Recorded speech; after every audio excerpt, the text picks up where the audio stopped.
नमस्कार, दिन भर की बड़ी खबरों में आपका स्वागत है। मैं हूं परवीन। आज इस बुलेटिन में बात होगी राहुल गांधी और सत्यपाल मलिक की मुलाकात से परेशान बीजेपी की, महुआ के वार से तिलमिलाए बीजेपी सांसद की, प्रियंका गांधी की रैली में जुटी अपार भीड़ की, तेलंगाना में बीजेपी को लगे जोरदार झटके की।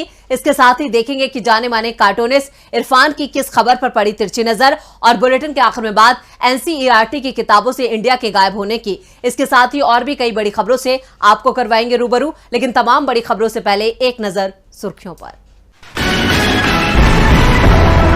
राज्यसभा सांसद कपिल सिब्बल का बीजेपी पर तंज, बीजेपी से पूछा राजनीतिक फायदे के लिए आप कितनी बार भगवान राम का करेंगे इस्तेमाल, आप भगवान राम के गुणों को क्यों नहीं अपनाते।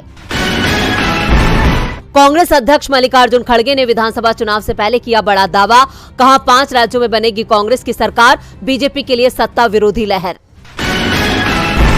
कांग्रेस प्रतिनिधिमंडल ने इलेक्शन कमीशन से की मुलाकात, कांग्रेस पार्टी की ओर से चुनाव आयोग को 8 ज्ञापन सौंपे गए। गिरावट के साथ बंद हुआ शेयर बाजार, सेंसेक्स 522 अंक गिरकर 64,049 पर हुआ बंद, निफ्टी 159 अंकों की गिरावट के साथ 19,122 के स्तर पर हुआ बंद। ये तो थी सुर्खियां, और अब बात आज की सबसे बड़ी खबर की। राहुल गांधी ने जम्मू कश्मीर के पूर्व राज्यपाल सत्यपाल मलिक से खास बातचीत की है।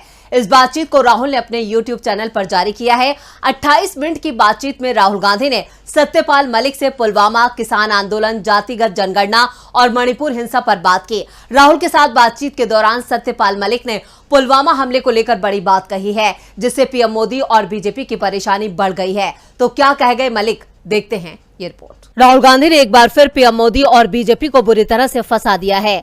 इस बार राहुल ने सत्यपाल मलिक के साथ 2024 चुनावों को लेकर मोदी की घेराबंदी कर दी है, जिससे मोदी के साथ साथ बीजेपी की नींद उड़ गई है। दरअसल आज राहुल गांधी ने अपने YouTube चैनल पर पूर्व राज्यपाल सत्यपाल मलिक के साथ की गई खास बातचीत को साझा किया है, जिसमें सत्यपाल मलिक ने पुलवामा को लेकर बड़ी बात कही है। उन्होंने कहा, पुलवामा के शहीद इसलिए हुए कि उन्होंने 5 जहाज मांगे थे, वो नहीं दिए, 4 महीने तक लटकाए रखे। तो मैंने इसको फोन किया, मैंने कहा हमारी गलती से हुआ है। इस वीडियो को साझा करते हुए राहुल ने लिखा है, क्या ये संवाद ईडी सीबीआई की भागदौड़ बढ़ा देगा।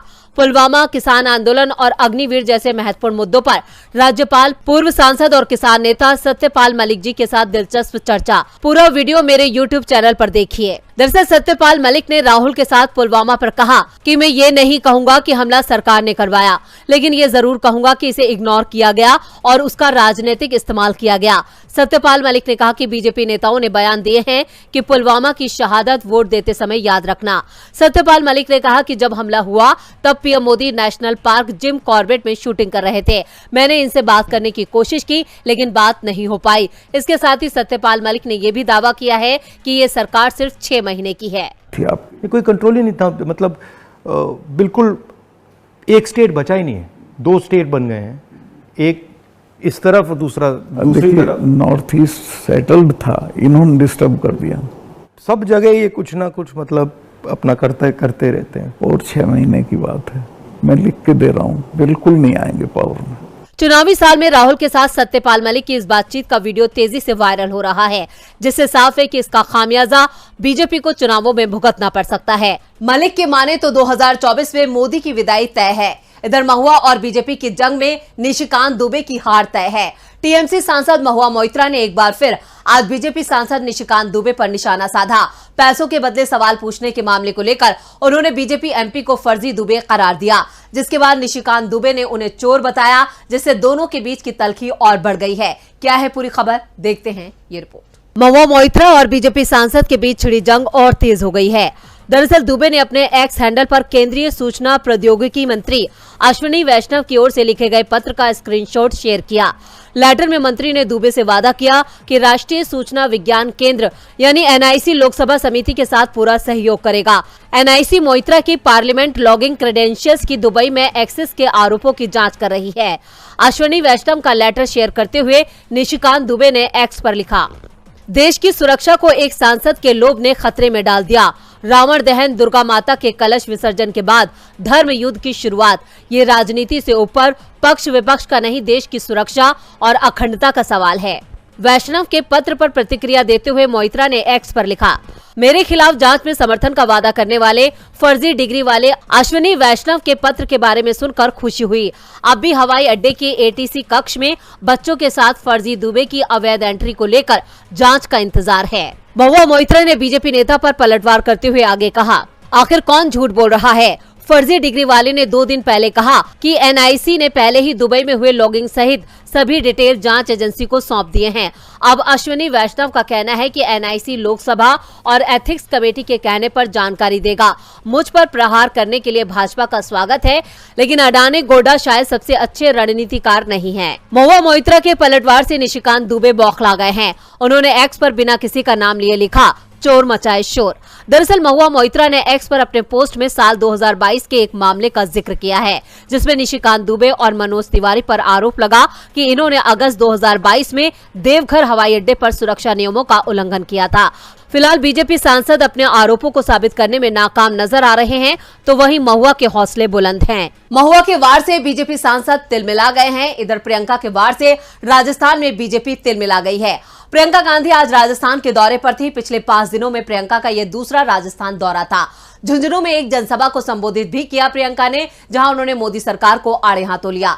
तो क्या कहा है कांग्रेस महासचिव ने, देखते हैं ये रिपोर्ट। राजस्थान में विधानसभा चुनावों की तारीखों की घोषणा के बाद सभी पार्टियां प्रचार में लग गई है। कांग्रेस महासचिव प्रियंका गांधी भी आज झुंझुनू पहुंची। प्रियंका गांधी की चुनावी जनसभा से 2 बड़ी घोषणाएं की गई। एक तरफ सीएम गहलोत ने सभी को 500 रुपए में गैस सिलेंडर और महिलाओं को सालाना 10,000 रुपए सम्मान राशि के रूप में देने का ऐलान किया, तो वहीं दूसरी तरफ गहलोत ने चुनाव जीतने के बाद कांग्रेस सरकार बनने पर 2 या 3 किश्तों में महिलाओं को इस सम्मान राशि को दिए जाने की बात कही।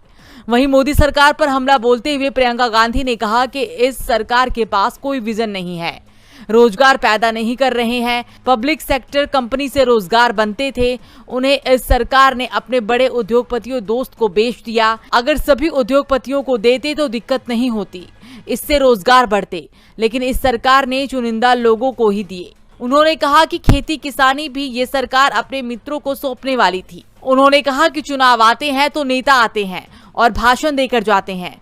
कभी कभी मुझे लगता है कि सारे नेता एक ही भाषण देते हैं, हम उनको दोष देते हैं, वो हमको दोष देते हैं। इससे अच्छा है कि एक ही मंच पर डिबेट रख ली जाए। मोदी सरकार पर हमला बोलते हुए उन्होंने कहा कि मोदी सरकार की बातें खोखली है, वे महिला आरक्षण की बात करते हैं।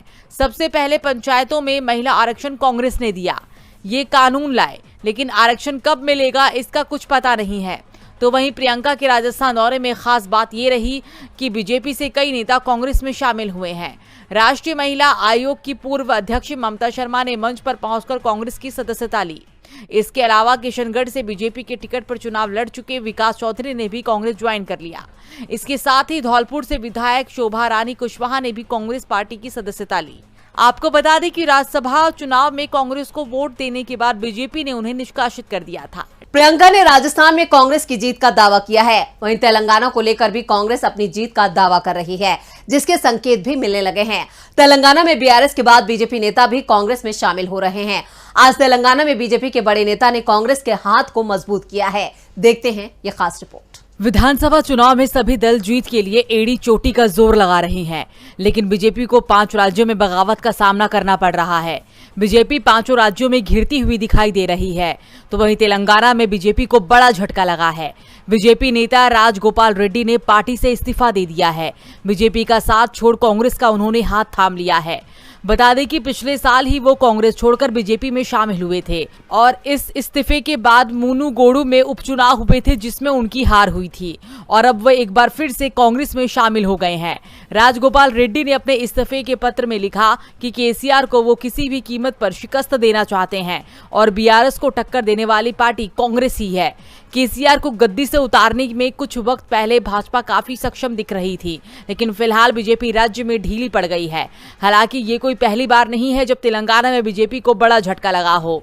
इससे पहले कई और नेताओं ने राज्य में बीजेपी का साथ छोड़ कांग्रेस का हाथ थाम लिया था। हालांकि राजगोपाल रेड्डी के बीजेपी छोड़ने के बाद राज्य में क्या समीकरण रहेगा वो तो चुनाव के बाद ही पता चलेगा। तेलंगाना में चुनाव से पहले बीजेपी को बड़ा झटका लगा है। इधर मोदी सरकार को भी झटके लगते दिखाई दे रहे हैं। मोदी सरकार देश की अर्थव्यवस्था को बढ़ाने और तरक्की के बड़े बड़े दावे तो करती है, लेकिन हकीकत क्या है वो आंकड़े बयां करते हैं। जी हां, मोदी सरकार के राज में भी राजकोषीय घाटा लगातार कम होता जा रहा है। आंकड़े बताते हैं कि जहां पिछले साल इसमें तरक्की थी, तो वहीं इस साल सरकार की झूठ की वजह से इसमें भारी गिरावट देखी गई है। तो क्या कहते हैं आंकड़े, देखते हैं इस रिपोर्ट में। जब किसी देश की अर्थव्यवस्था बढ़ती है तभी वो देश तरक्की की राह पर आगे बढ़ता है, लेकिन जब तक आर्थिक लाभ नहीं होगा तब तक विकास कैसे होगा? यही सवाल बार बार मोदी सरकार से पूछे जाते हैं, क्योंकि उसके राज में ही देश विकास की राह पर बढ़ने की बजाय घाटा झेल रहा है। आंकड़े बताते हैं कि पिछले साल केंद्र सरकार का राजकोषीय घाटा 20% बढ़ा था, तो इस साल की पहली तिमाही में यह घाटा 6.4 लाख करोड़ रुपए से ज्यादा हो गया है। इसे लेकर के कांग्रेस के राज्यसभा सांसद और महासचिव जयराम रमेश ने मोदी सरकार को आड़े हाथों लिया है। उन्होंने कहा कि आरबीआई बुलेटिन बेहद चिंताजनक आर्थिक ट्रेंड को दिखाता है। मोदी सरकार ने भारत की अर्थव्यवस्था का जिस तरह से लगातार कुप्रबंधन किया है, वो इस बुलेटिन में स्पष्ट रूप से दिख रहा है। याद कीजिए, सितंबर 2023 के बुलेटिन में कई नकारात्मक इंडिकेट सामने आए थे। उनमें घरेलू बचत का 47 साल के सबसे निचले स्तर पर पहुंचना, निजी क्षेत्र के लिए घरेलू ऋण में स्थिरता और श्रम बल भागीदारी का एक ही तरह से बने रहना आदि शामिल थे। अब भी वो ट्रेंड या तो वैसे ही बने हुए हैं या और भी अधिक बिगड़ गए हैं। इतना ही नहीं, बल्कि सरकार की काम में कमियां निकालने के साथ साथ उन्होंने चेतावनी भी दी है। कांग्रेस नेता ने कहा कि शुद्ध घरेलू बचत में कमी आने का एक प्रमुख कारण यह भी है कि घरेलू देनदारियों में भारी बढ़ोतरी हुई है। उन्होंने सरकार को हकीकत का आईना दिखाते हुए ये भी कहा कि मोदी सरकार पर कर्ज बढ़ता ही जा रहा है, इससे भविष्य में भारत पर बोझ पड़ेगा। घाटा कम दिखाने के लिए मोदी सरकार राज्यों को कम कर ट्रांसफर करके संघवाद के लिए सिद्धांतों का उल्लंघन कर रही है। कांग्रेस ने आज अपने बयान से मोदी सरकार को वो सच्चाई दिखाई है जिसमें देश का भविष्य खतरे में नजर आ रहा है। इन आंकड़ों से मोदी सरकार की चिंता बढ़ गई है। चिंता तो इजराइल की भी बढ़ गई है। इजराइल और हमास की जंग ने पूरी दुनिया को झकझोर कर रख दिया है। दो देशों के बीच चल रही जंग का आज 19वां दिन है। दुनिया दो खेमों में बढ़ती दिख रही है। एक तरफ गजा पर इजराइल के हमले की आलोचना हो रही है, तो वहीं दूसरी तरफ इजराइल ने हमास की तुलना ISIS से कर दी है और अब ये जंग संयुक्त राष्ट्र की दहलीज तक पहुंच चुकी है। देखते हैं ये खास रिपोर्ट। हमास के साथ जंग के बीच इजराइल के राजदूत गिलाद एर्दोआन ने संयुक्त राष्ट्र के प्रमुख एंटोनियो गुटरेस से इस्तीफे की मांग की है और साथ ही माफी की मांग की है। खबर है कि एंटोनियो गुटरेस के एक बयान से इजराइल नाराज हो गया है। आपको बता दें कि इजराइल के विदेश मंत्री एली कोहेन ने सुरक्षा परिषद की मंत्री स्तरीय बैठक में शिरकत की थी। उन्हें मंगलवार को संयुक्त राष्ट्र मुख्यालय में गुटरेस से मुलाकात करनी थी, लेकिन कोहेन ने संयुक्त राष्ट्र महासचिव के साथ अपनी मुलाकात को रद्द कर दिया और उन पर आतंकवाद को उचित ठहराने का आरोप लगाया। दरअसल संयुक्त राष्ट्र प्रमुख ने कहा था कि ये भी मानना महत्वपूर्ण है कि हमास के किए गए हमले अकारण नहीं हैं। फिलिस्तीन के लोगों को 56 सालों से घुटन भरे कब्जे का सामना करना पड़ा है। गुटरेस ने कहा था कि उन्होंने अपनी जमीन को लगातार यहूदियों द्वारा हड़पते और हिंसा से ग्रस्त होते देखा है। उनकी अर्थव्यवस्था चरमरा गई है, उनके लोग विस्थापित हो गए और उनके घर ध्वस्त कर दिए गए। अपनी दुर्दशा के राजनीतिक समाधान की उनकी उम्मीदें खत्म होती जा रही है। जिसके बाद इजराइल के विदेश मंत्री एली कोहेन ने सोशल मीडिया एक्स पर पोस्ट कर लिखा कि वो संयुक्त राष्ट्र महासचिव से नहीं मिलेंगे। तो वहीं संयुक्त राष्ट्र की बैठक में इजराइल के राजदूत गिलाद एर्दोआन ने कहा कि महासचिव, आप सारी नैतिकता और निष्पक्षता खो चुके हैं। उन्होंने कहा कि मुझे लगता है कि महासचिव को इस्तीफा दे देना चाहिए। हम उनसे माफी की मांग करते हैं। इजराइल और फिलिस्तीन की जंग के बाद देखते हैं कि जाने माने कार्टूनिस्ट इरफान की किस खबर पर पड़ी तिरछी नजर।